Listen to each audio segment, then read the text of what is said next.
Right. Dan Smith, Know the Rules, Project 8, Evaluation. Right, Dan. What do you think about your peer feedback? It was a positive feedback. A lot of people did say that they thought it was a good idea. It was well developed. It was a good use of the animation technique I chose, and basically they said I could have improved it, adding a bit of like dialogue or speech to it. So, yeah. So you're quite happy with it? Yeah. What do you think are the strengths of the production? I think the strengths have to come from the filming and editing at a point, because with filming I had to use a green screen to get the background out. I also, in editing I used two techniques of animation, which were pixelation and rotoscoping, which is pixelation is kind of like dropping I dropped the frame rate for that to create the pixelation effect. Rotoscoping is like a cartoon thing, like where you draw over live action footage, so it looks cartoony. And yeah, that's about the strengths. Yeah. So what do you think of the weaknesses? The weaknesses was the time that I was given, because I was, especially for the rotoscoping aspect of it, was that basically I had to go frame by frame by just drawing on every frame, which was very time consuming and it was actually quite boring. So what I had to do was drop the frame, so it was like less work for me. So, and it still kept the animation look. Do you think you needed to do that amount of rotoscoping? Did you say it took long? I think if I did the whole thing, it would have taken me ages.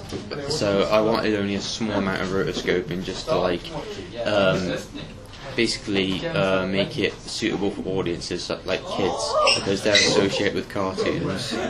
So it'd be made available for everyone else to watch. Links on quite nicely. Did you follow the planning materials? Yes, I did. Yes. Did you give yourself enough time to do everything? Yes. You said time was a weakness. Yeah. Did you plan in enough time for the rotoscoping that you're talking? Yes, I think I spent 2 days of filming, and the rest of the time in production for the rotoscoping bit, and obviously putting the clips together. So I did spend a lot of time rotoscoping, but I did expect that. So I expected that it would be a time-consuming bit. So you actually planned that? Yeah. Did the production change while you were making it?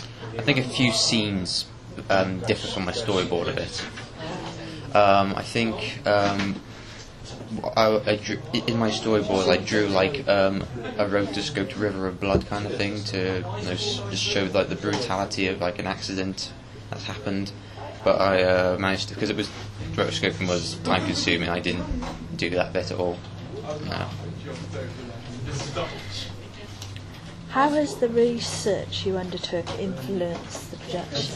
I researched two Richard Linklater films, which were Scanner Darkly and Waking Life. They featured the rotoscoping aspect of those movies were rotoscoped throughout. They were just like a small scene. I also researched, I think it was Norman McLaren's Neighbours, which had the pixelation aspect. But I did only research that as a last resort kind of thing, because if I managed to mess up the rotoscoping editing process, I would have that to fall back on. So if I didn't manage to get the rotoscoping finished on time, I would have ended up using pixelation. So how did that help you with your rotoscoping? The Neighbours didn't really help with rotoscope. I think that was more than the others, but pixelation I added to the film definitely influenced it. How does your production compare to professional examples that you found? Well, the rotoscoping was a success. However, it wasn't, it wasn't detailed. Like it didn't have shading. So your work. It was like, it was painted on, and it had no like shading, it had no detail. It was just kind of like a Microsoft Paint thing with you just drag shapes and it just creates. So what are you saying is your work? I'm saying that it was a success, but it wasn't. I wouldn't say it was like a professional finish. I mean, obviously with films like A Scanner Dark, you have animators who have like these drawing pads and they know like how much detail to put in. Whereas I didn't put any detail into mine. It was just I took the live action footage, got the same colour and drew over it. I didn't put any shading or any detail, so it was just a simple bit of So why did you do that? Because it was, like I said, it was time consuming.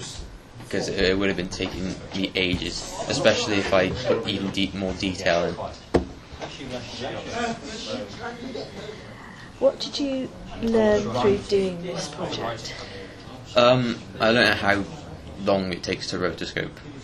It did take a while. I think it took me like I'd say a week and a half to finish. It was a single, I think it was like 5 seconds of footage, and that was like a week and a half. So I've learned how long it takes. I also kind of like a small editing techniques. I basically used like a garbage mat to introduce like a red tape kind of thing as like a caution thing. So I used that in a way I've never really used a garbage mat before. So that's about it, really. I think. Yeah. And those skills that you've used and learnt during this production, how do they connect to the job role that you've researched? Obviously, you have to be because I researched animators, and they basically an animator knows how to add detail and obviously they use like a special program which lets them see what they did before, so they can basically edit onto the next frame. So but you can see how the rotoscoping is something. It's called an onion skin. So if you drew something on one frame and you went on to the next frame, you can see what you did before, so you can copy it to the next frame. So.